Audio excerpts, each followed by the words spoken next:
With the gymnastic. Yeah, we had a very long weekend. Thanks, Daryl.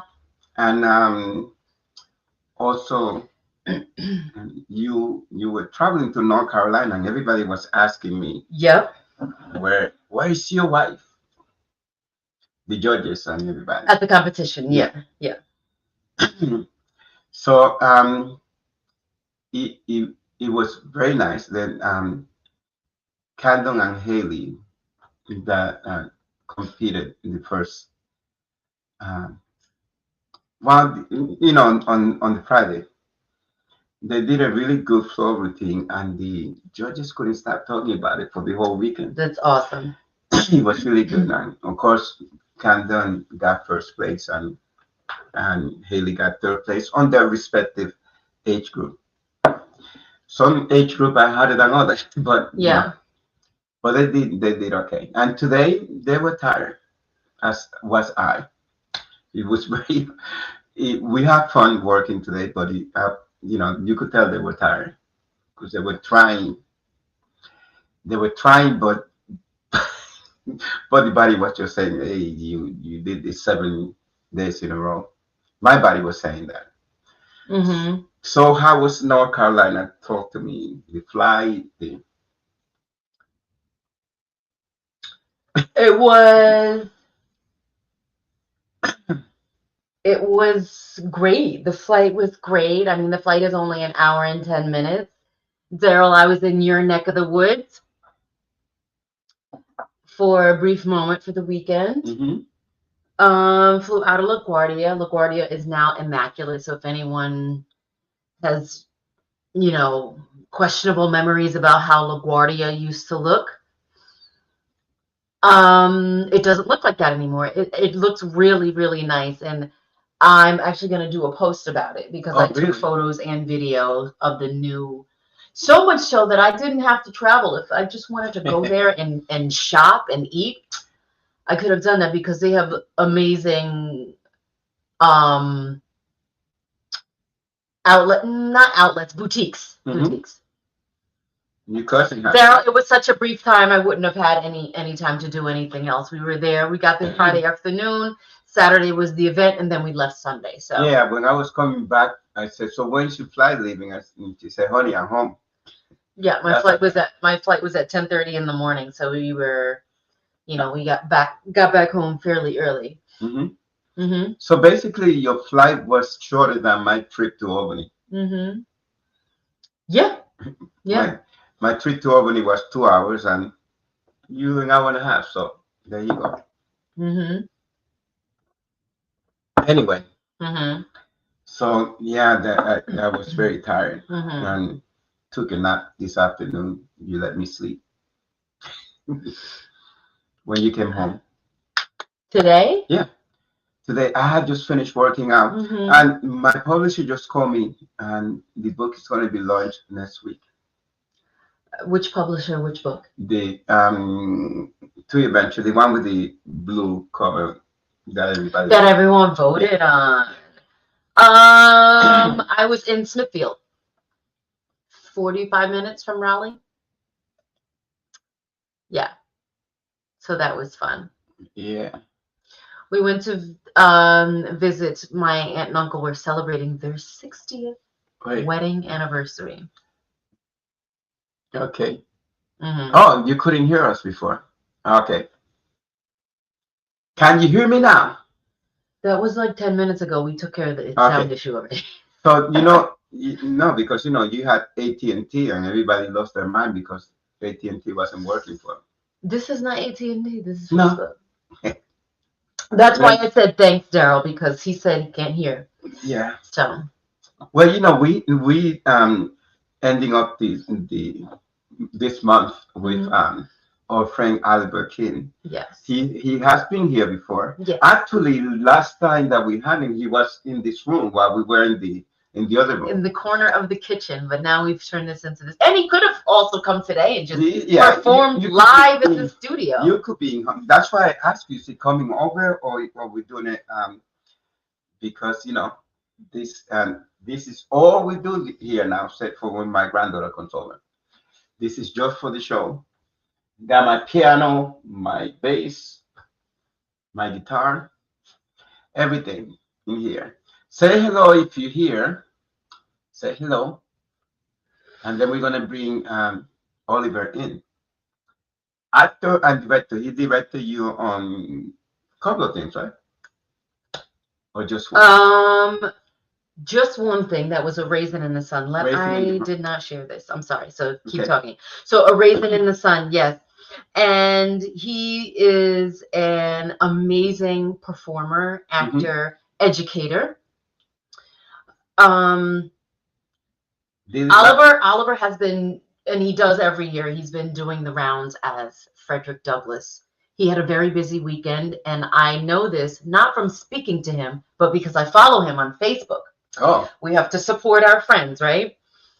I saw that he was performing on Sunday, so I shared that on the Tweed Talks wall.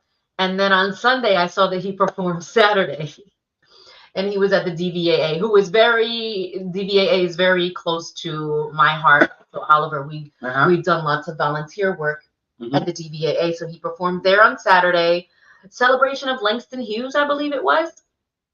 So we'll chat about that briefly. We'll talk about his performance on Sunday, upcoming performances, and you guys, Oliver is going to do just a little short performance as Frederick Douglass.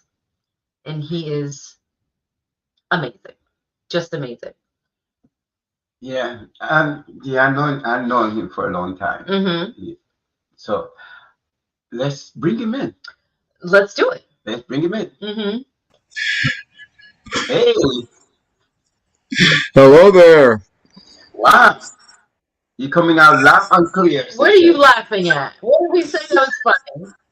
I'm smiling at that introduction you gave me and how long we've known each other. My God, I'm pretty sure I knew each of you separately before you got married.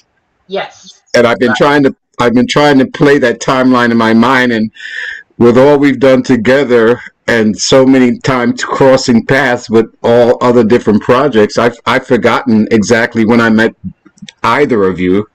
But I knew it was before you got married. And I didn't get an invitation to the wedding. Really? Because when Wood got married, it was planned so quickly. Yeah. What year was that? 08. Okay, 08. Yeah, I was pretty busy back then, running back and forth to the city doing a lot of TV stuff. But yeah. It's crazy. Well, I love you both. What can I say? It's quite mutual, my friend. I always love seeing you at different events, and Sometimes we know we're going to be there, and sometimes I don't know you're going to be there, and I just run into him like, hey, Oliver. It's wonderful, yeah. It's wonderful. And the fact that we both work with kids, that's a I admire any other males that work with children, educators, teachers, directors, anybody who works with kids has a big place in my heart. Well, I love working with kids. Sometimes more than other times, because they make you proud. I mean, this weekend I was smiling for 2 years. I hardly spoke. I just smiled. And I love when we have those days, but also when we have the bad days, then I have to console them and bring it back to reality. Yeah. But yeah, I love working with kids because it keeps you young. Yeah, it does. It does. Keeps you young. Mm-hmm. So speaking of being young, because of some of our audience, we know you, but our audience may not know about you. So tell us a little bit like where you were born. When did you get the bug for wanting to act? Okay. And then we talk about your performance. Wow, that goes. That's okay. It goes way back to first grade. I'm not going to mention how old I turned this January, but I remember very specifically. I was, born and raised in Harlem until I was about age 11 or 12. Mm-hmm. And I went to Catholic school, and all the nuns were BIPOC. They were all women of color. Mm-hmm. Mm-hmm. And they were like big sisters to us. I mean, the robes that they wore were huge. Everything was covered, and they had big rosaries wrapped around their waist. But my first experience being on stage was in first grade. Wow. And I think being women, of course, first and foremost, everybody loved Dean Martin, and he had a song called "Standing on the Corner, Watching All the Girls Go By." Okay. I don't know if you know it, but it's something. Standing on the corner, watching all the girls go by, and it was just a cute song. Mm-hmm. I don't know if it won any awards or anything, but they would put us on stage for just about every holiday. If you start with January, February, we did something for Valentine's Day. We did something for St. Patrick's Day. We did something for Mother's Day, and we did something for 4th of July. Every month there was some kind of a program where we got on stage and performed for family and friends, of course, and guests. And somehow they turned it into all the boys were like policemen, and all the girls were dressed in little white dresses, and we just danced around on stage and sang the song. And I had such a ball doing that. I had so much fun doing it that I wanted to do it more and more and more. So the 5 years I spent in that school before we moved from Harlem, I was on stage all the time. So I just developed a love for it very early on. And the thing I liked most was seeing someone I knew in the audience. It was never a problem for me to connect with the audience, and I always wanted to see somebody I knew. And when I watch kids perform, like with our friend Sherma, when her kids dance, I notice that they're always looking to see who's in the audience too. I said, oh, that brings back a familiar, brings back a lot of familiarity about when I was a kid. So that's where I started. First grade was first time, 6 years old. Wow. Long time ago. I'm the exact opposite. I don't I don't want to know who's in the audience. At all. That's why I like theater. Well, I shouldn't say that. That's why I don't mind theater as much, because it's dark and you can't see into the audience. So it's like, no, I always wanted to see the audience. I don't know. That's of course changed as I became more professional and understood, all the technicalities of the theater. Mm-hmm. But it's always nice after the show when you know that people that were there and they come and attend. Of course, it's always open to people you don't know, and there's always a lot of those. as well. So, the larger the audience, of course, what good is getting on stage and doing a show without an audience? You got to have an audience, Right, so. right. You get instant report with an audience other than a film. When you do film, you have to go out and watch with them in order to, but they don't even know you're there. I know we were watching a movie one time when she was on and I was on, and I heard the reaction of the people, and I go like, that was me. And but nobody knows, But when you do it with the stage, you right away you get that instant, Yeah. Did a good job or not. Mm-hmm. And in the stage is much more fluid than film, because once the curtain opens, it's nonstop all the way from beginning to end. With film, you can always cut and edit and start again and retake and all that. So it's the whole setup is different, But I enjoy doing both now, But it's very different. It's very different feeling, What is your preference? My what? My preference? Which one is your preference? I think I've evolved into a film actor. I enjoy doing film. I haven't had any big roles yet with lots of lines or anything, but I'm learning the nuances of it. And I still prefer stage because you have such an immediate connection with your audience. Mm-hmm. That's the biggest difference. With film, you never know what's going to happen. You don't know what they're going to edit or cut out. And I've been cut out of a few, even though I spend hours shooting and then go home and watch, and I'm not even in there, But yeah, the stage gives you a more direct connection with your audience, and I think that's what theater, film evolved from theater. So I think that's where the roots of acting are really planted, is in the theater. Yeah. Do you know of the origin of the word thespian? I do, and I can't remember because I discussed it with my theater class the first semester I taught, and I don't remember it. Well, Thespis. Thespis, yes. Thespis with a P-I-S was a Greek actor, and history says he was the first actor ever to step on a stage and do something, a presentation in front of an audience. But he also sang, and he was a writer and a poet, so he had all that, and he was like, he's been given the title of the first actor. So a thespian is an actor. Okay. See, I didn't know that. Yeah. I know she knew, but I didn't know that. So tell me, when did you start directing? Because I remember seeing you when we had the, what is now the soup kitchen. We used to run that building as well when I was the director of recreation, and I saw you doing a performance there with some kids.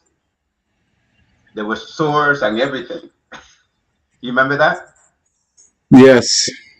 I think we were prepping to do Romeo and Juliet. Okay. Yeah. And I found a gentleman who was a retired. I don't know exactly his whole career because he was kind of quiet about it, and I asked him questions, and he sort of like gave me a 2-3 word answer, like it was no big deal. But I found him, and he was training my young people to use swords. I had done stage combat in college, and I knew a little about it, but I never knew how to teach, So I found him, he trained us, and what I did was I put together a bunch of wooden dowels with handles and made fake swords so that it could really get the weight of the instrument and learn how to do certain movements with them, and blocks and parries and lunges and all kinds of things, and they enjoyed it. He was a very good teacher, as a matter of fact. I'm sorry I can't remember his name now, But he was, like I say, very quiet and very reserved. But I think, yeah, that's where we probably first encountered each other at that time. Yeah, but I wasn't about to let you go. I remember after I met you, I was like, I've got to do something with this guy. I got to do something with this guy. And that led me to, I think, maybe a year or two later when I did Midsummer Night's Dream with the kids in the park. Yeah. And I pleaded with you to have your gymnasts join me. And one of your older boys actually played Oberon in the show. He was amazing. Yeah. Keenan Garner. Yeah. Yeah. You had another one too, right? Pardon? You had another one with my voice. Let's see. Yes, Jonathan Ross. Jonathan Ross, yes. Jonathan Ross, yeah. Yeah, Keenan's married with children now, all grown up. As a matter of fact, all those kids are all grown up. All of them are married with children. They're bringing their kids to gymnastics now. Mm-hmm. Yeah. Hasina just popped in. She's saying hello to you, Oliver. Who's that now? Oh, Hasina. Oh, yeah, I see. Uh-huh. Yeah. Hey, Hasina. How you doing? Hasina has been on the show a few times already as well. This is Oliver's second time back. And as we mentioned at the top of the show, Oliver is very well known in this area for performing as Frederick Douglass. And so you had a performance on Saturday, and so you had a very busy weekend. It was a busy weekend. Mm-hmm. Saturday was Langston Hughes at the DDAA, mm-hmm. and I did a collection of his poems, which vary from very heart-wrenching to ridiculously silly comedy. Beautifully written stuff. Also holds a place in my heart. Langston Hughes made his mark in Harlem, which is my hometown. They call him the father of the Harlem Renaissance, and that's when many of the African American artists found a haven to express their art. And anyone from James Baldwin, so many writers and poets and playwrights gathered in Harlem, and they did wonderful things. The musicians, the jazz, the clubs, the Apollo Theater, all that evolved from that time. And Langston sort of kicked it off, so to speak, back in probably, they say the Harlem Renaissance lasted between the 1910 to 1930. It was like a 20-year endeavor, and it was very, very powerful at that time, where African American artists found their place, so to speak. Now you're doing playing Frederick Douglass all over, huh? Yes. Your alma mater? Say again? Oh, yeah. Yeah. Okay. My high school, again, Catholic high school, all boys, Catholic high school, predominantly, I would say 70% Caucasian. The other 30% may have been a mix of African American. I remember a couple of Native American boys, some boys from the islands, Hispanic young men. And, at that time, all boys were going to be doing, sports and everything. But I ran track, but I had very bad asthma when I was in high school. So I ran track, but I only ran like short distances, the 50-yard dash and, things like that. But I always had my love of theater. So I had first joined what they called the Oral Interpretation Club, and I won an award. It was taking any type of literature and turning it into a performance. And I remember I did a piece from the Bible. I did a passage from the Bible about Shadrach, Meshach, and Abednego. And it was an unusual choice because I remember the moderator of the club, who was also I believe an English teacher in the school, said, "Are you sure you want to do something like that?" And I was like, "Oh yeah, I'm sure." And I did it. I won. Um, we had a debate club, and it was always back and forth. You were debating, but I wanted to do theater, and I went and I watched the theater, and there was like, let's see, I think in my freshman year of high school, there was a young man, and his name escapes me right now, but I'll think of it in just a minute, who later became quite a very busy actor. You remember the film Ghost with Patrick Swayze and Demi Moore? Yes. The ghost who taught him how to kick the can in the subway went to my high school. He was a senior when I was a freshman, and he was always cutting up. He was always making everybody laugh. And by the way, he was also in One Flew Over the Cuckoo's Nest. He's the tall guy with the really dark eyes and really sad face. And he was dominating everything. And I was like, who is this guy? It's like at the time he wasn't famous or anything, but he was always, getting all the attention. So I went and I joined the club, and my first role was a dead body behind the couch.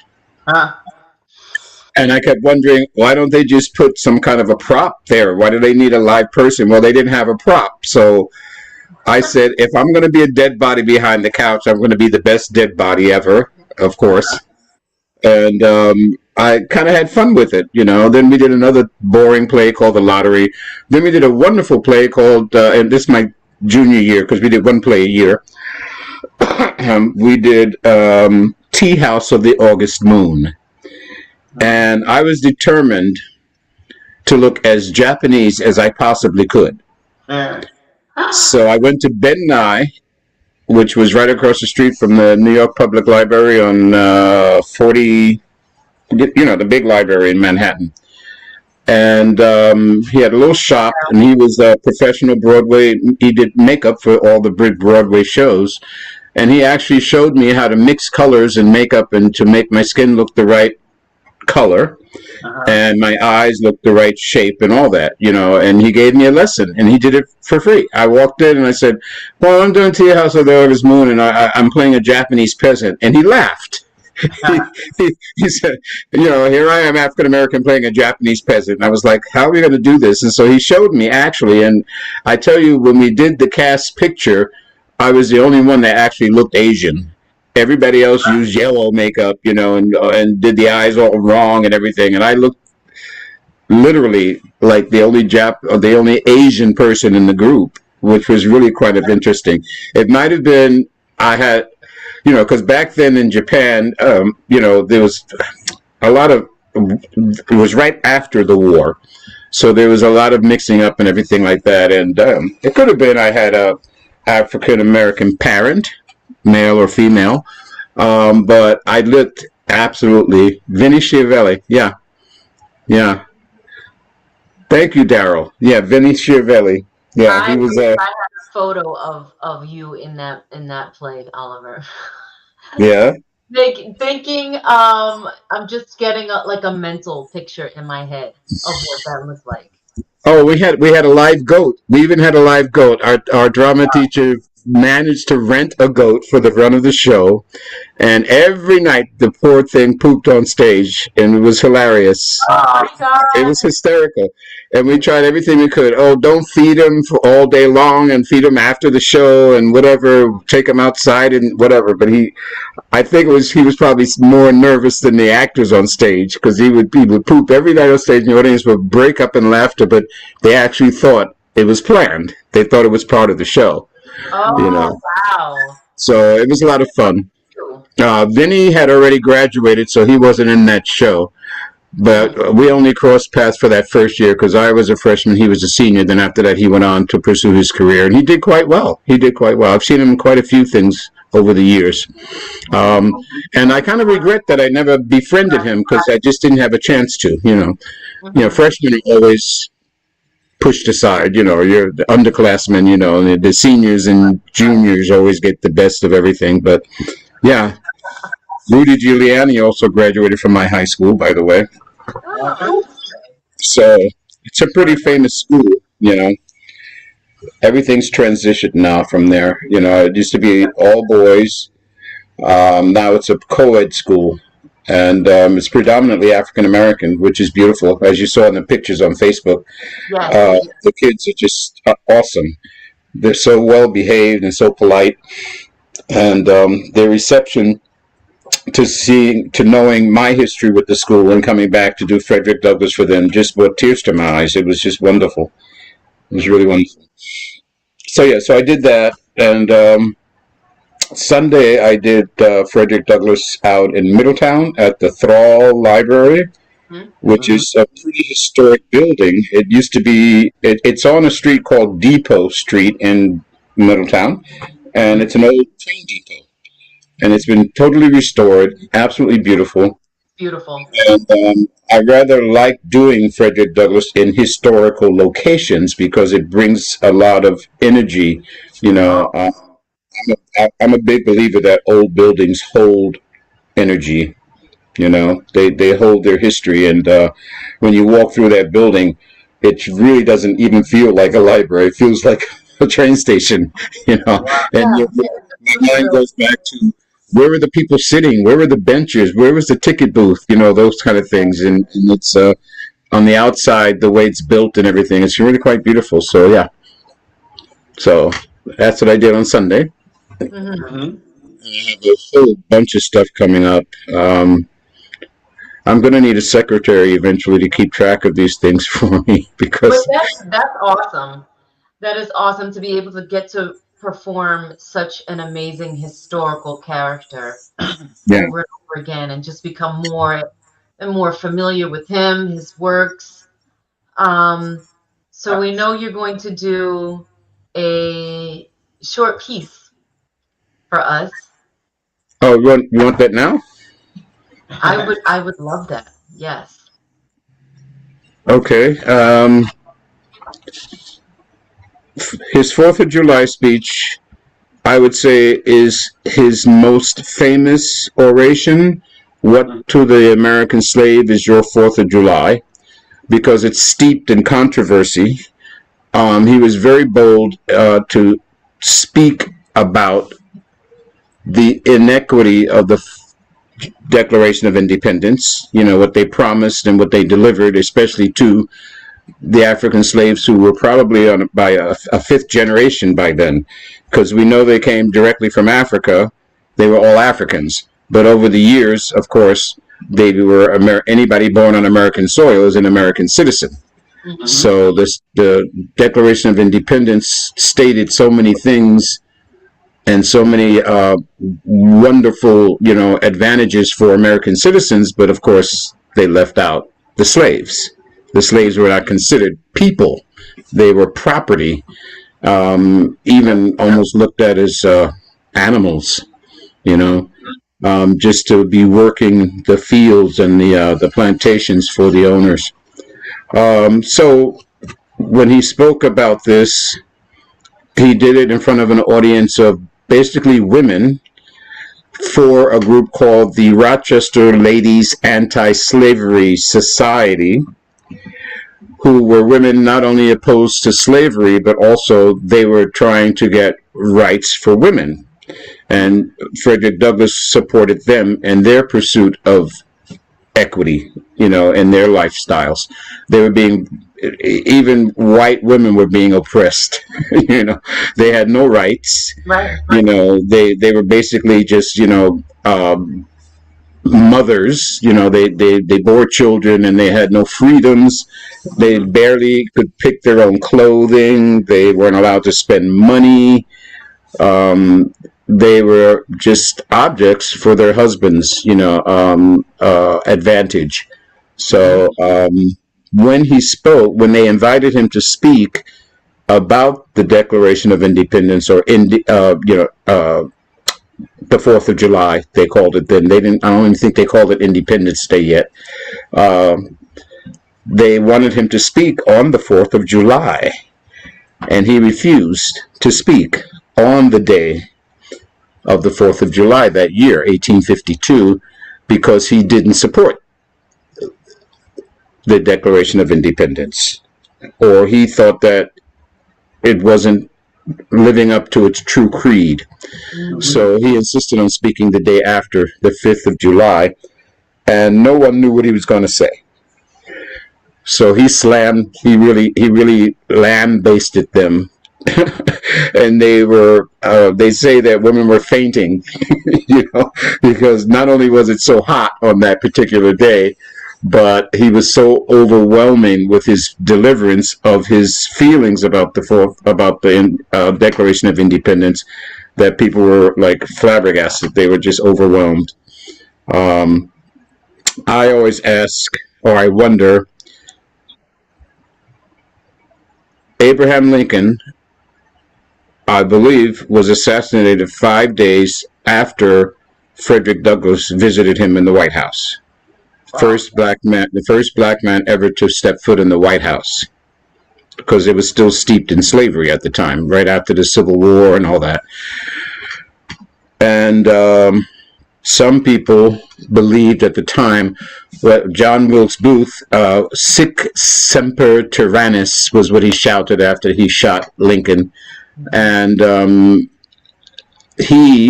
Booth, believed that he was accusing Lincoln of being a tyrannist for having abolished slavery.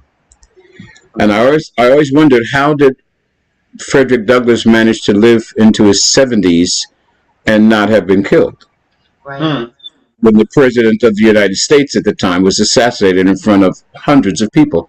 Mm-hmm. They did try to burn his house down, but he had a sense that they might try that. So I believe he left lights on and made it look like people were home, but he took his family and moved them to a safe place on the day or the night that they were supposed to attack his home. Burnt his house to the ground, but he was unscathed by the whole attempt. But enough of that. I will do for you the very last part of his oration. What to the American slave is your 4th of July?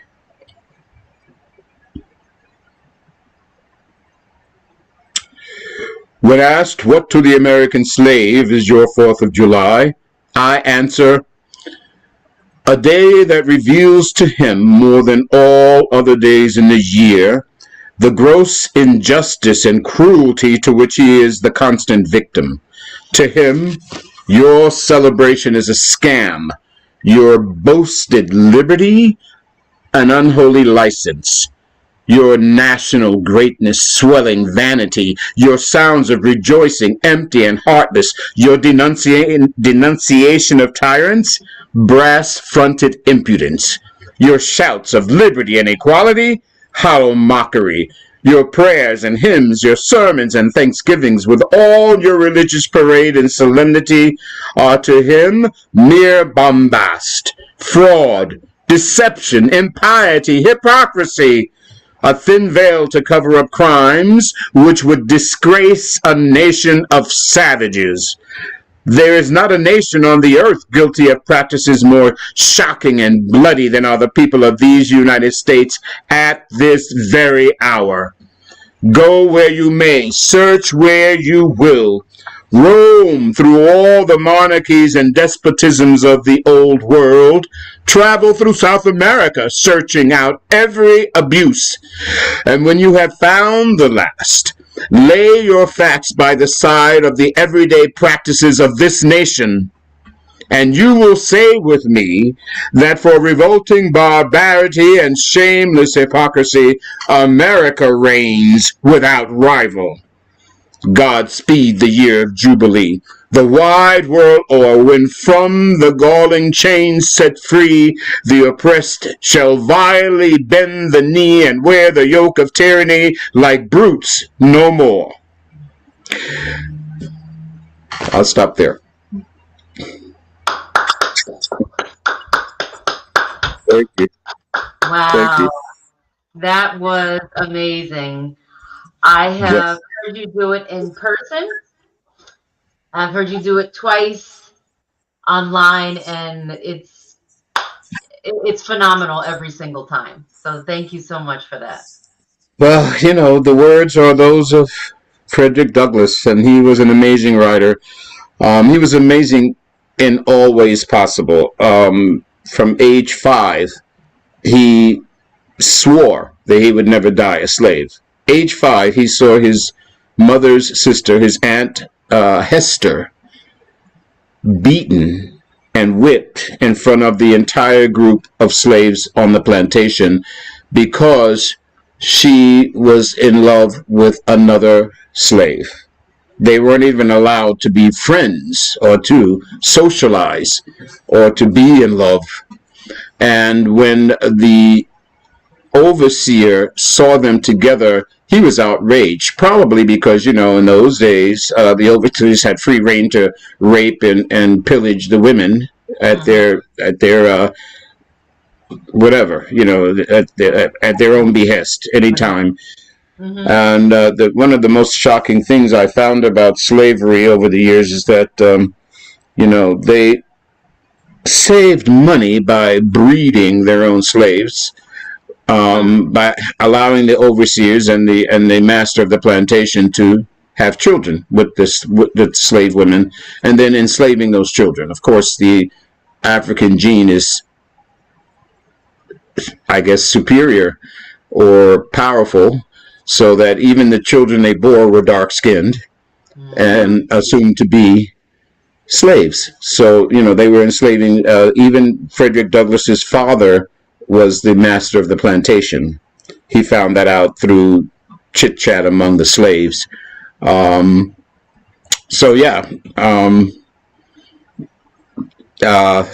hurt me so deeply. It is disgusting that slavery is still happening today. Yeah. There is a group run by how many greats? I forget. I think it's great, 5 greats, grandson of Frederick Douglass. And they are looking into slavery in the present days and human trafficking, and they're trying to do something about it, shine a light on it and dispel it if possible. And they're doing a wonderful job. They travel all over the country and they do presentations and everything. I wanted to make sure that I was okay with doing Frederick Douglass, because I just found they were only established, I think, in 2007. And I had already started doing Frederick Douglass before that. So I wanted to make sure it was okay with the family of Frederick Douglass that I was doing this. And I think I got the thumbs up. They don't contact me directly. They will respond to some things that I post on Facebook.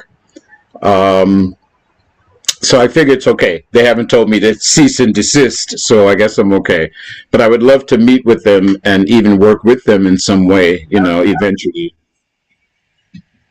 Amazing. Just posting some comments here. Gives "it is in their blood" a whole new meaning. Oh, okay. Yeah, that comment is in reference to what you said the family is currently doing. Mm-hmm. Mm-hmm. Yes, and they're doing amazing stuff. They really are. The airport in Rochester, where Frederick Douglass's home is, has been renamed Frederick Douglass Airport. Wow. His home has become a destination. People can go and visit his home. It's not exactly a museum, but it is like a shrine. And there's a beautiful statue that when I saw it, I just when you have tears of happiness, it's a picture. It's a statue made of wrought iron of Frederick Douglass and Susan B. Anthony having tea. Huh. And it's so perfectly chiseled in this black, metal, wrought iron. And they're just sitting. And Frederick Douglass was over 6 feet tall, and Susan B. Anthony is like 4'11". So the two of them are sitting and they're sharing tea at this little table. It is just such a beautiful, beautiful little statue. And I believe that's in front of the Frederick Douglass home in Rochester, New York. So it's someplace to visit. Yeah. So I believed I believe when we first had you on, we asked you this question, but we have so many new viewers, Yes. with the exception of Daryl. So tell us what it was that drew you to want to perform as Frederick Douglass, and give us all these amazing speeches and teach so many people about him. What exactly was it? Well, I had learned of Frederick Douglass in high school, but it wasn't until I came to Sullivan County when I was looking to get involved in the artistic performing community that I thought was here, and it was. There was an organization called ASALA, the Association for the Study of African American Life and History. And it was presided over by a wonderful man, Dr. Lewis Howard, who has since passed away. God rest his soul. But they had what was called the Frederick Douglass Breakfast. Most people do dinners, but this organization did breakfasts. And my mom dragged me. I mean, I felt like I was being dragged because I was new in town and I had just done Raisin in the Sun, and I was still trying to find my way here. What can I get involved with? So she takes me to early in the morning, 8:00 in the morning at the Woodburn Firehouse. Yep. Which means, you're up at 6 and you're getting dressed because she said, oh, no, you have to dress up. You have to, no jeans. No. You got to wear a suit and you got to wear a tie. And okay, Mom. All right, let's go. I went and I was flabbergasted, literally floored. Hundreds of people show up at 8:00 in the morning at the firehouse. They all have their tickets. The breakfast was ridiculous. I mean, the eggs, the whole, like soul food breakfast, they had everything. And they gave awards to prominent African Americans in the county and scholarships to students. But they called it the Frederick Douglass Breakfast. And the first time I went, I didn't hear anything about Frederick Douglass. It was on the program, his picture was there, and there was a theme each year. And I went each year for about 3 years maybe 2 years before I approached them. And I said, well, it's a Frederick Douglass breakfast.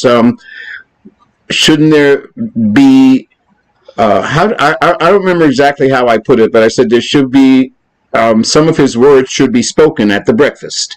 And I said, maybe one of the students could do something like that. I would be happy to direct it, And they said, well, why don't you do it? And I was like, I was thinking more about the students, because I'm an educator.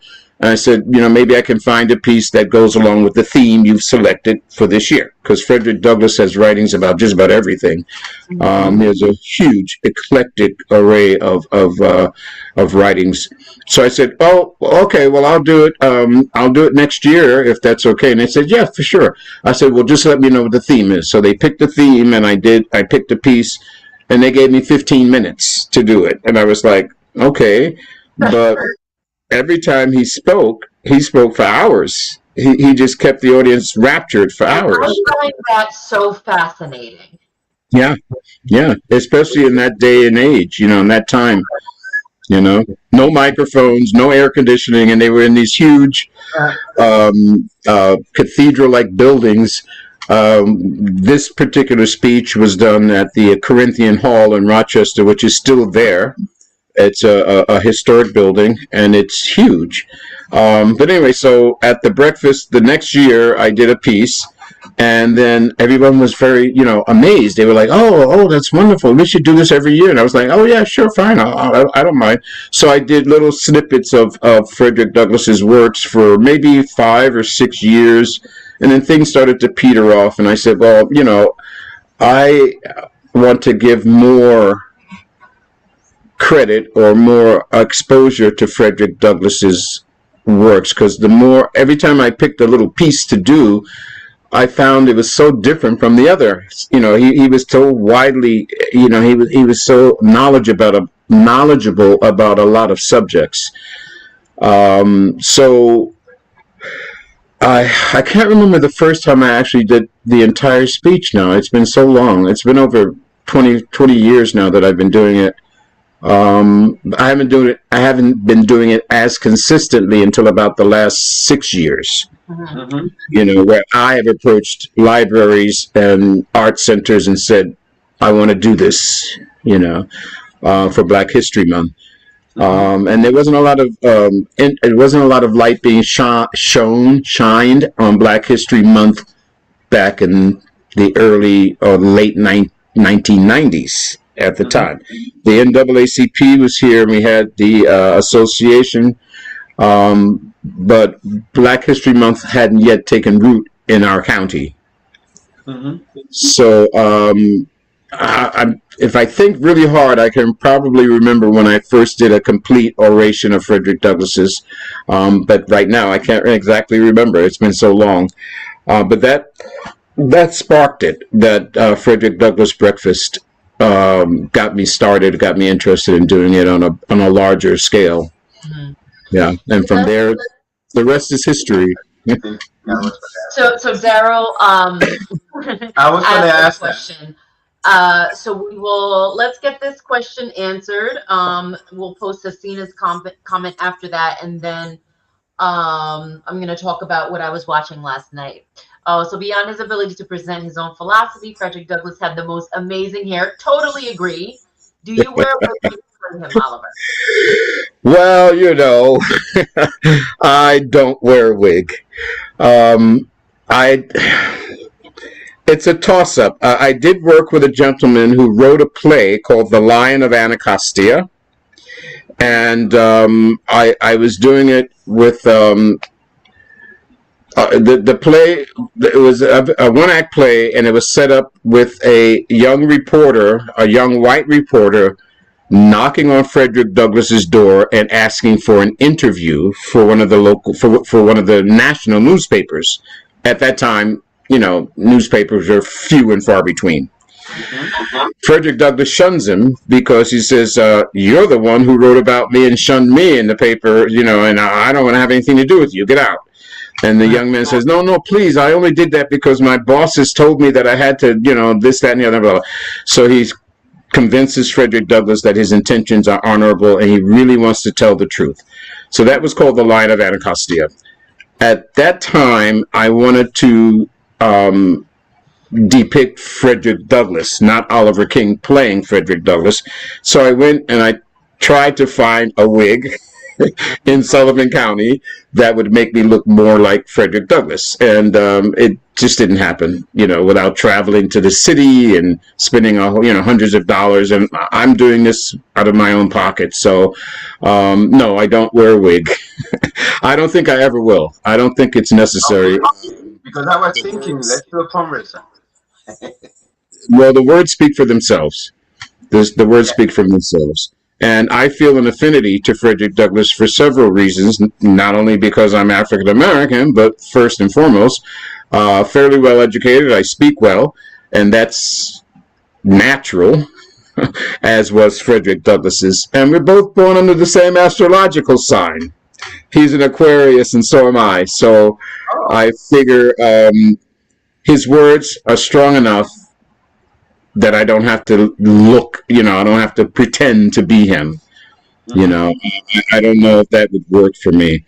Although the organization I told you about, Frederick Douglass Family Initiatives, the great-great-great-grandson's organization, I believe I saw a picture of a young man who they have doing Frederick Douglass's orations, and he has a wig. So I said, well, they're paying for that, and they're taking care of it. I'm doing this out of my own volition, so I don't know if I really want to go there. I don't think it's necessary. I really don't. I really don't think so. So you exude his spirit. It comes through you, and I felt him in that moment. Thank you. Oh, you're welcome, Sabrina. You're very, very welcome. I feel him too. I say I channel him. All actors love a good script. Right. If there are any actors out there watching, you know what I'm talking about. When you have a good script, you can really take it. When I did Raisin in the Sun with Crystal, she was phenomenal playing Ruth. But it's in the script, So I wanted to modernize, upgrade. There's so many words I could think of to put my spin on the script to make it different from what it was in the 60s, because there was so much censorship in the 60s. If you, I love the film, but when I watch the film, I say to myself, there's something missing. There's that undercurrent of love and affection and physicality that we have in our families, that every family has. You know, when grandma comes, oh, the cheeks get pinched, you get smacked on the behind, you get hugged and picked up and tossed around by your uncles and cousins, you know. There's really none of that in the film because of censorship. And I believe I saw an interview with Sidney Poitier once where he spoke about that too, very briefly. But of course, it was back then. It was an interview that was filmed right after the film's release. And I said, well, I can do better than that. You know, I mean, this is the modern times. I can have, you know, all the physicality I want, you know, in the script. And it's in there. It's written in, you know, the love and the affection between the family members. So, you know, I got a chance to put all those things in, like Travis, my son, slapping his aunt on the backside when she bends over to spray for roaches, you know, things like that. So, yeah. Yeah, those things are very possible now, you know. Yeah, I agree. That was definitely one of my most memorable moments as an actress. Lots of lines. And at one point, we were just my brain was so fried. There's this one of the scenes that we did, and I'll say it now. My back was to the audience because I was cooking, and we were cooking on stage. That's something else you incorporated. So I was cooking eggs on stage, not scrambled. For real, we were actually really scrambling eggs. I was really scrambling eggs, and I had. That's a classic line. There was a section of the dialogue that it would not stick, so I had it right there, and I was like, just reading it, but I had my back, you know, like his shoulder out to the audience.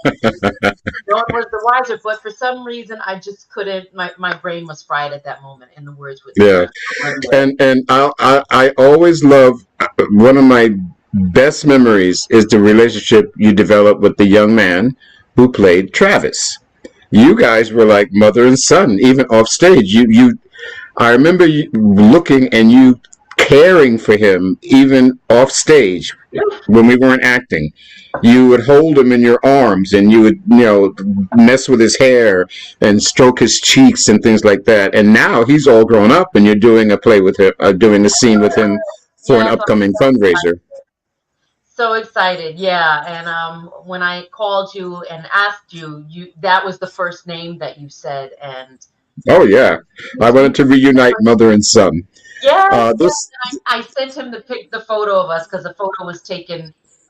Maybe someone from the Democrat took the photo. I'm not sure, but it was so cute, and I was embracing him in my arms. So it was a very good moment, and I'm looking forward to another rehearsal with him for this upcoming fundraiser reading that we're doing. Yeah. Fundraiser. There was a question that came up: censorship, why and where, and you know, what the point is. Interesting thing.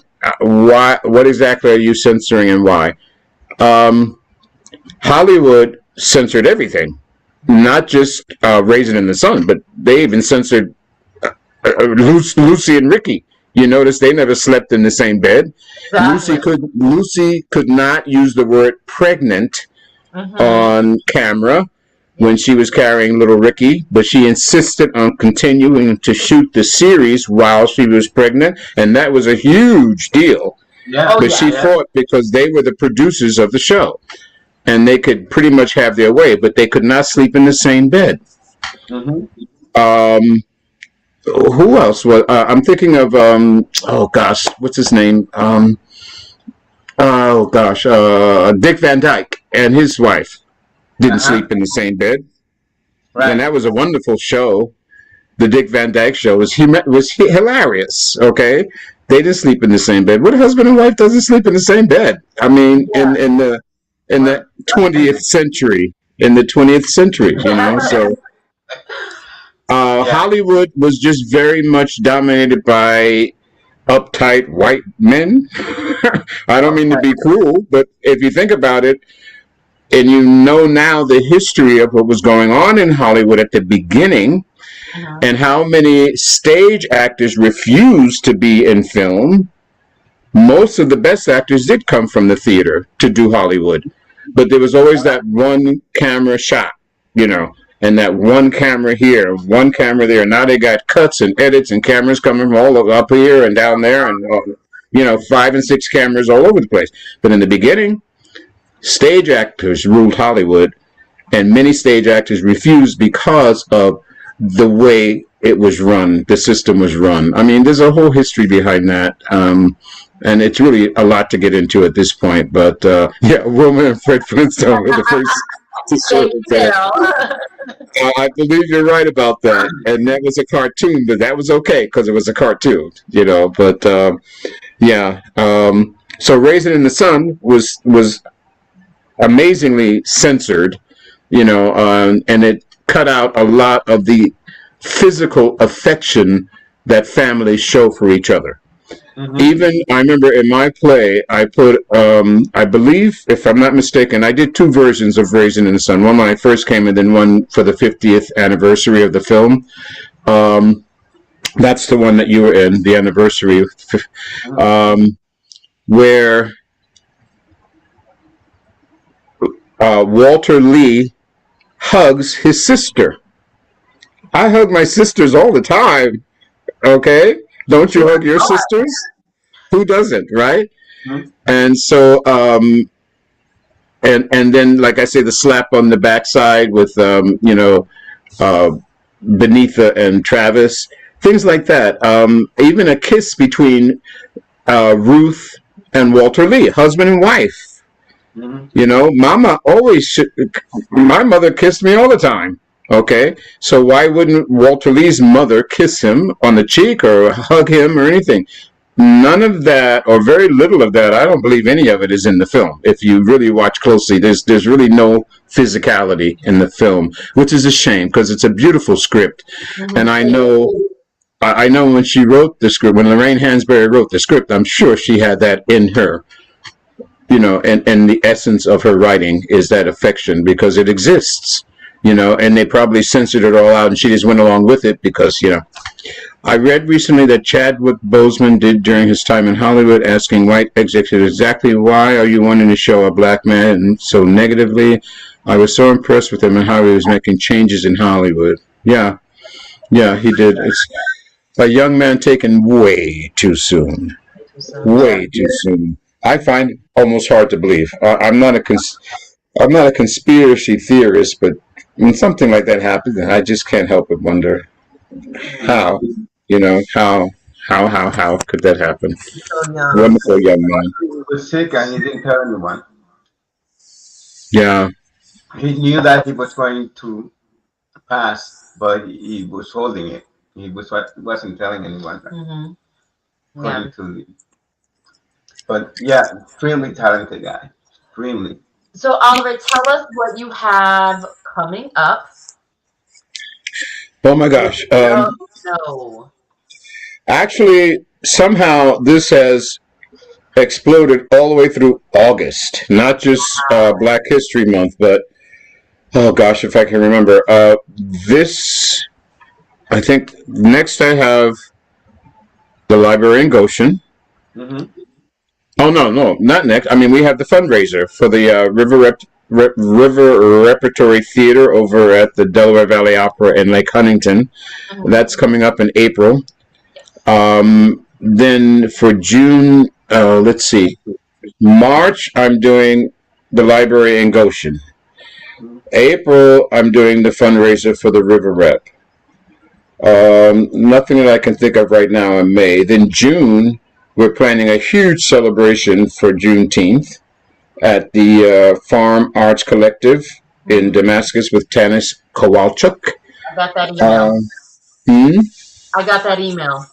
That's in June. And then in July, for the 3rd or 4th year now, I'm doing Frederick Douglass in Newburgh on Frederick Douglass Day.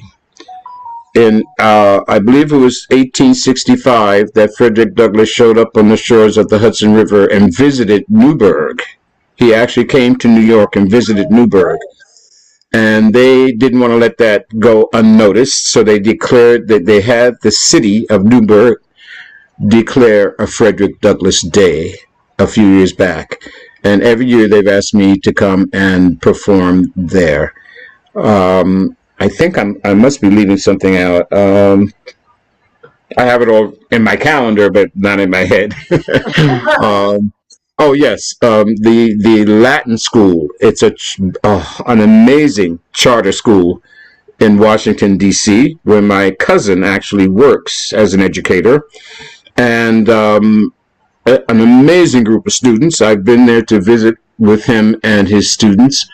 And they've invited me to come do Frederick Douglass in, I think that's going to be in March as well. The date hasn't been set yet, but they're putting it together.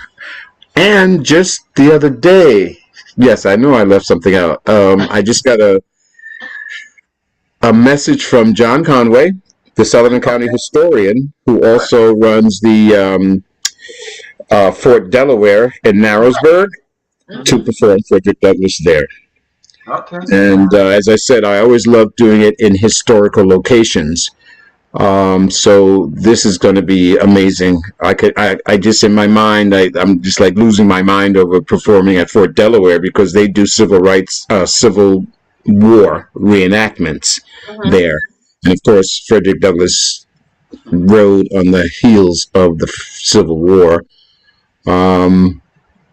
So yeah, so there's quite a bit coming up, and I think this is my busiest year yet since I've been doing Frederick Douglass, and I really appreciate the invitations to perform. And I'm trying to get. I've been subbing at Monticello High School, and I sent the principal an email, and I haven't gotten a response yet, and I'm wondering about that. Maybe I should be a little more aggressive.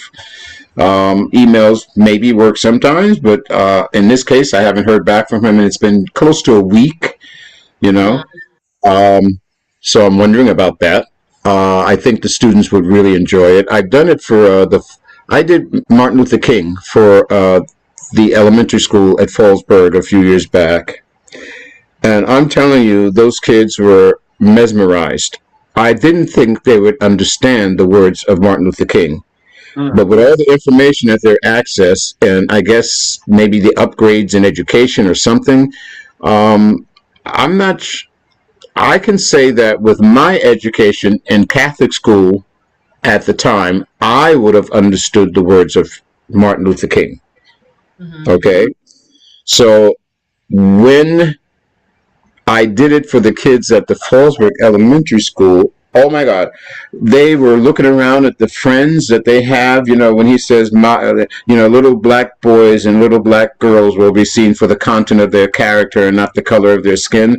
Oh my God, they were all over that. They were so like, yeah, they understood the whole context of that particular sentence toward the end of his speech. And I not that I was amazed, I was thankful. I was like, yeah, they got it. They got it. They understood exactly what he was saying, you know. So, yeah. Have you spoken to the guys at the Black Library?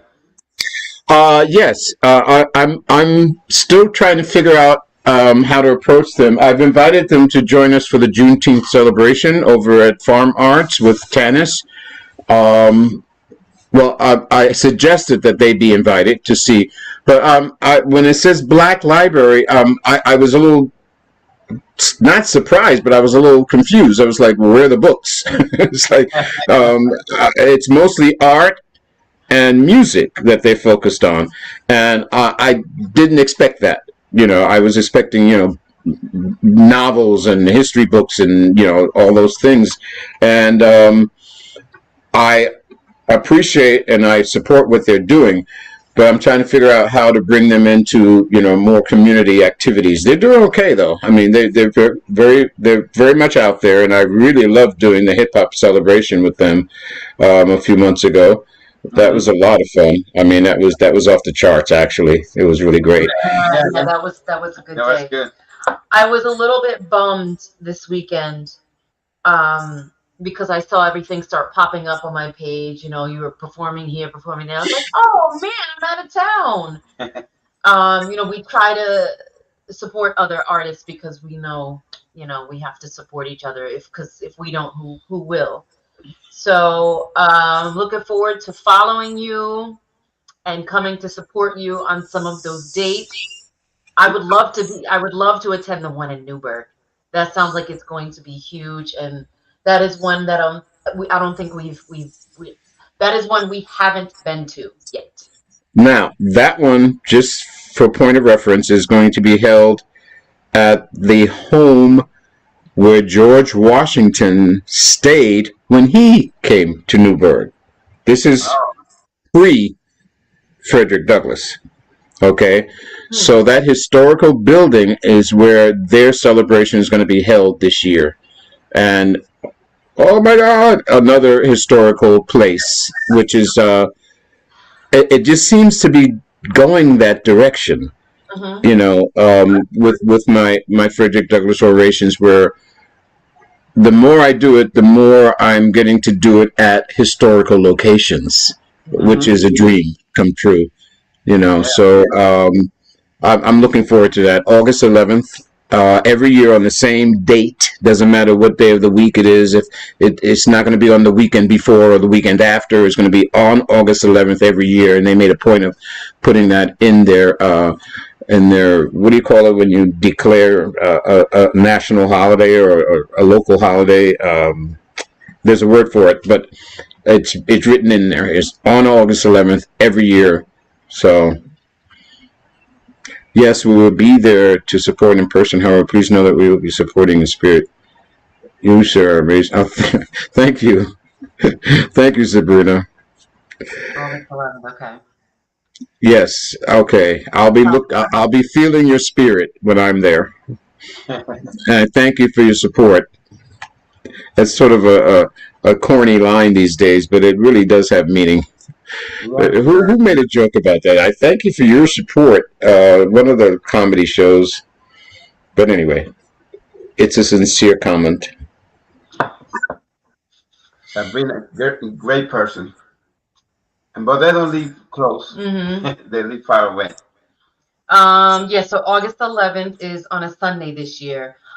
So perfect. That's perfect. I'm just so looking forward to seeing that. And I know that now that the weather is breaking, there are going to be so many more community events. So if anyone else is local, we're going to try to make sure we share what's going on with Oliver on Tweed Talks, as well as other community events, so you guys can get out there and you know, be a part of what's going on. You definitely want to see Oliver at least four times. 4 times. I don't know. I hope I don't have a competition or anything like that. Well, I hope everyone comes out to Fort Delaware. The date hasn't been.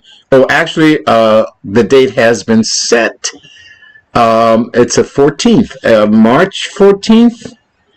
I'll put it. It's going to be on Facebook. So if anyone out there has Facebook, I'll try to post it so that it's shareable once it's set in stone. But I believe it's going to be March 14th, he said. John Conway, I believe he's on Facebook as well.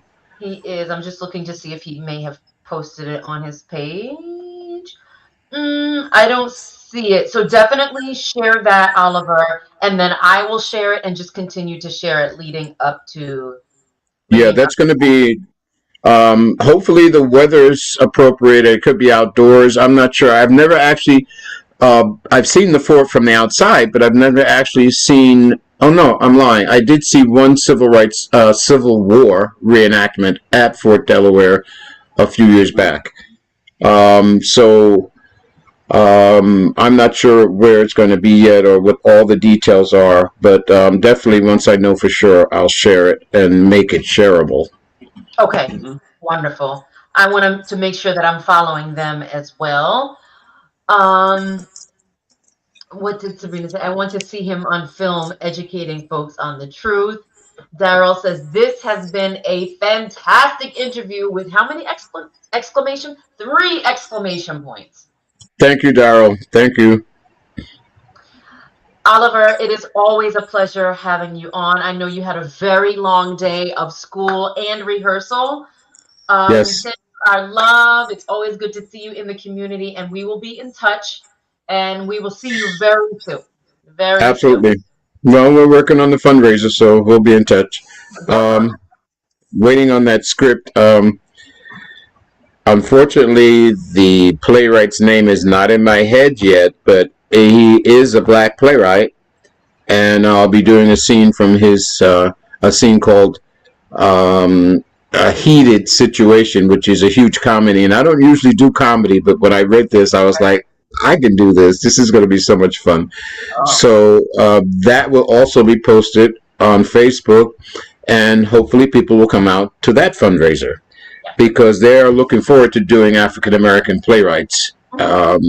What's the piece you're doing? It's called Something in Mind. Trouble in Mind. Trouble in Mind. And then Prisoner of something. But Second Avenue. Prisoner of Second Avenue, and we're doing just short scenes from each of these, and we're doing it as a stage reading. So that would be great. Good. Okay. Well, Oliver, it is always a pleasure, my friend, and we will see you very, very soon. Thank you so much for having me. This has been wonderful. It's always great talking to you guys. Have a good night. You too. Now, bye. See you. Bye-bye. And goodbye to everyone. Thank you for tuning in. Okay, now take care. Love. Well, as always, I like guests that they talk and I don't have to ask that many questions. Mm-hmm. And Oliver will. The flow really helps because they go from one topic honey, to the next. You didn't do this. So it's funny because last night, you guys, in preparation for the interview with Oliver, I actually went back and watched his first interview on Tweed Talks. So that's why I asked him why he became interested in Frederick Douglass and performing him. I knew what the answer was, but we have so many new viewers that I thought, it was definitely worth repeating. And Oliver's still backstage. Oliver, we need to get it together to start doing the Frederick Douglass breakfast again. Brunch, not breakfast. Because I'm with you, 8 o'clock in the morning on a Saturday. Oh my gosh. So let's do a brunch. Let's do maybe like 2-ish, maybe. Brunch is usually between 11 and 2, 10:30 to 2. So we need to make it happen. Oh yeah, this is new. Doesn't this remind you of Joseph's coat of many colors? I was walking around, I was like, I kind of look like Jesus. And I was like, it's giving Jesus. And then Layla was like, or Joseph. And I was like, Joseph. So I just posted that on my Facebook page. Not the Technicolor. Okay. Joseph in the original Bible story. Oh, okay, yeah. The Technicolor dream coat was the Technicolor dream coat. Nicole said the same exact thing though. Okay. Sounds like a Tweed Talks. I would love to join from AZ. Sabrina, which one are you referring to? I'm sorry, sometimes I get a little bit talky and I say 16 different things in one. That's why it's called a talk show. It's a chat show. So Daryl, this is new. I bought it on Saturday when I was in North Carolina. My cousin Cleanza Ward, which we have on her on some time ago. She has a boutique in North Carolina in Smithfield.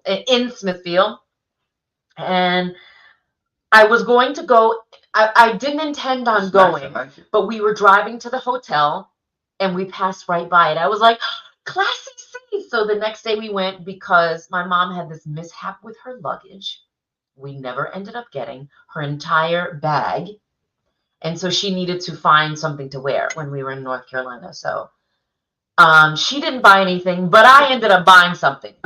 So go figure. She bought something from somewhere else. Filming. Sorry, having Tweed Talks. I would love to filming Mr. Oliver Perform. Ooh. I think we did. I think we did that one time when he was speaking down in Narsport. I filmed a little bit of it. We got there. Yeah, we have it home. A couple of minutes. Yeah, we have it home late, but we were off to the side, so it wasn't the greatest of views. But I do have some song. I probably post some of them. You know, when I'm and it was actually me watching his first interview that inspired me. I'm like, you know what? I haven't been to the Frederick Douglass breakfast in a long time because it's not a thing anymore. I don't think they've been doing it. If they are, they're not advertising it as much. And where did they do that? Woodburn Firehouse. Oh, okay. Well, it was just, it was something special. It was really something special. And I hope that we will be able to put some great minds together and maybe get a committee going. Okay. So I think I would bring, because I practicing with brunch with film Oliver next time. Okay, so that's the show for today. Next week we're going to have the cast of Shadow Fix. What? I'm just laughing at the comments. Please proceed. Ignore me. Just ignore me. The cast of Shadow Fix. Okay. 3. Shadow Fist. Fist, like fist. Like. I thought you said fix. No. You know, we probably the only one that have that film. We saw it premiere down in where was it, in New York? Yeah. But we at the Urban Action. Right? Yeah, but we're the only. Yeah, we're the only one who have a copy of the film. Is it a good copy? Remember when it was sent to us by the director producer. Hey Sabrina, remember when we used to buy bootleg DVDs? Not together, but remember back in the days, like in the 90s and early thousands, like the what do we call him? The bootleg guy? Remember that? Come on. I didn't. See, she said yes. Lots of bootleg DVDs. I was going to say something, but no. I actually did get one in Chinatown. I told you the story about that. Hey, don't be telling our secrets. Yeah, I went to Chinatown and they were. Oh my gosh. One DVD, and I took in $100 bill, and I handed it to the lady to buy the DVD, and she ran off. I said, "Oh my God!" It's like I didn't chase her or anything. Why not? And no, she just ran off, and I said, "What happened? Why didn't you chase her?" Would you let me tell the story? I'm mad now. Anyway, she ran off, and I looked, and the reason she ran off is because the cops were coming. I was gonna say, hay una policía and then behind you or something. Then she came back. She's an honest crook because she came back. She came back with my change and the DVD. It was a good copy. Sabrina, post Sabrina's comment.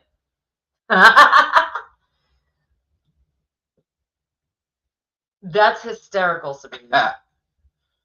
I remember those days. Just I saw some of your bootleg. You know, here's the thing. I didn't really buy them. My ex did. I'm not gonna shout him out, but he bought a lot of them, and it was a lot of. Yo, I got the movies for the kids. That's what I got a cartoon movie for the kids, and it was like the bootleg copy of like Shrek or something like that. I'm like, you need to take this back. And you see the people walking in front of you. Oh my gosh! Or people screaming at the film. Oh my! What happened to those times? Were so much simpler then. No, it wasn't. Okay, it took us like 6 hours to hook up the new soundbar. Not 6 hours, because after we finally got it plugged in, it was fairly quick. It took us 6 hours to rearrange the 70-inch television in our house. That was the hardest part. This guy, you know how we got that television home? I saw an episode of Seinfeld. Quickly changing the subject. No, I'm still talking about that. So an episode of Seinfeld when he put the thing on top of the car and then he drove like this, and that's how we did the TV. Yeah, we did. Yeah. Sabrina says she saw that. Sabrina. The commercial? So funny. The video I posted on TikTok. Oh. Me sleeping. Strapped to the top of the car. You see, exactly. That's what we do. Oh man, that was not a good day. I was so scared. Yeah. Well, we made it. TV works fine. Yeah. It's a smart TV. So is the director coming on with the crew? The director, the Awesome. crew, and got a little bit off subject. Yeah, I really truly enjoyed this movie. And we have had the director on before a couple of times because he was also directing Made in Chinatown. That's a funny film. That was funny. That I laughed a lot. But this film, the people on it were so good. And it goes back to the old kung fu movies, like that type of style. The twist in that, though. Yeah, it was so. Yes. So amazing. So amazing. And I don't know why that wasn't a full length because it felt like a full length movie. Well, a short is 30 minutes or less, I think. Yeah. So. But anyway, this movie got a lot of awards. Oh yeah. A lot. They won a lot of awards. Can I just say that I love you? Yeah, you could say. I just wanted to tell you that. Oh, good. Because. Oh, okay.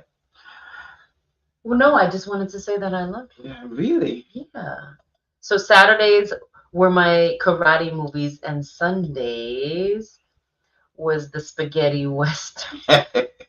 Sabrina, I don't know what that is. And because on Saturday they used to have those kung fu movies. Oh, of course. I grew up watching those. Yeah, and I'm sure Chris was watching them too. I don't know if you knew Chris back then, but.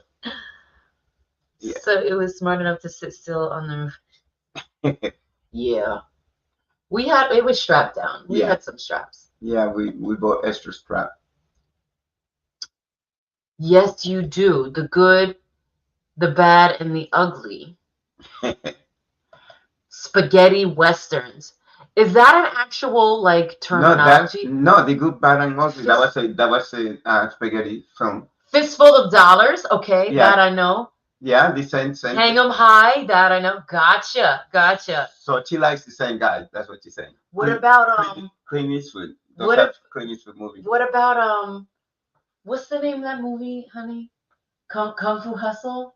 Oh my gosh, that is a classic kung fu film. Yeah. Well, you have to watch.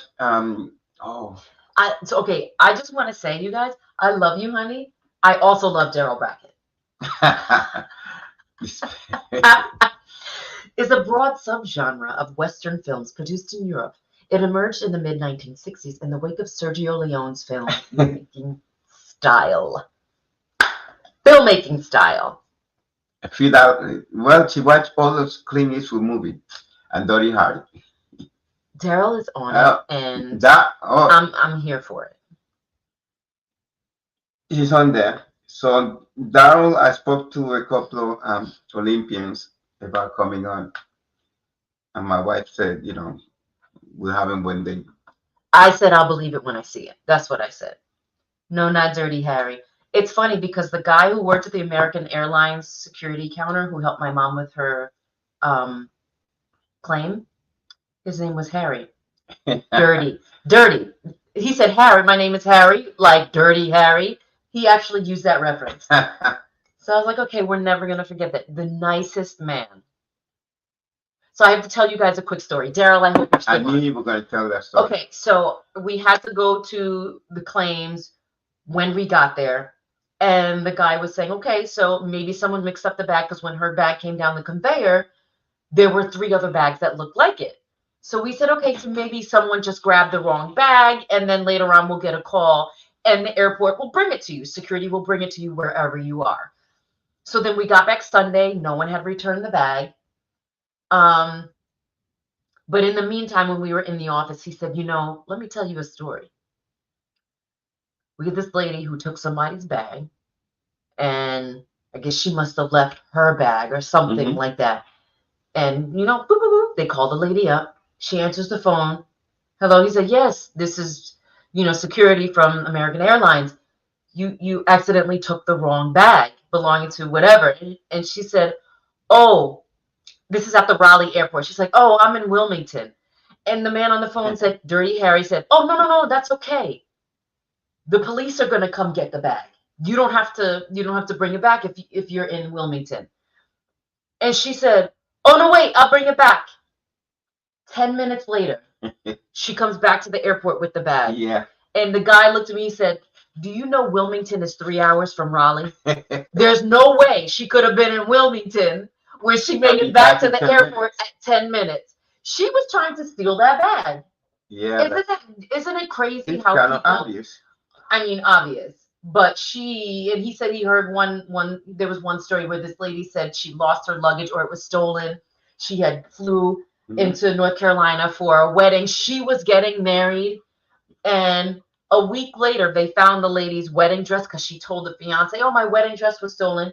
They found the wedding dress in the toilet in el baño. It was in the toilet in the bathroom. So I said, well, maybe she didn't want to get married. He said that's a long length to go for you not to want to get married. Well, maybe she had a special portal in her purse. That's hysterical. Yeah, that's crazy. He's like, Wilmington is 3 hours from here. I was like, wow. Yeah, that's no crazy. way that you couldn't get back. I know North Carolina is a crazy state. Wow. Yep. I almost thought for a short while driving through Smithfield, such a cute town. We were in the heart of Smithfield, that I wanted to move there. Really? Yeah. Okay. I mean, if we move there, we can hang out with Daryl. Okay. Bye. Fresco. Okay, so you had enough. I wanted you to tell the story at the beginning, but you're always quiet at the beginning. Oh, why didn't you? I was telling you have anything else. But anyway, people, will see you next week with Shadow Fits. The cast with Shadow Fits. and I gotta make sure that I could. Anyway, when that movie comes out and it's released, make sure you watch it. We saw it with an audience, and now the we have it. Loved it. Yeah, I saw also. Yeah. Also was opposite like that, and I pretty much was feeling the same way. We were watching the movie, feeling the same way watching the actors. Yeah. In the theater. Yeah. Watch themselves. Watch themselves. Daryl, I did not go to the Ava Gardner Museum. Next time, I hope I can stay longer. Did you go to? Oh, okay. So that is it for Tweed Talks, you guys. I have done an interview, told some stories, and publicly expressed my love for this for guy. Daryl. For this guy right here. And I've worn Joseph's coat of many colors. Love you guys. Awesome show. Super inspiring. Thank you guys for joining us live on Tweed Talks. Love, peace, and harmony. Bye-bye.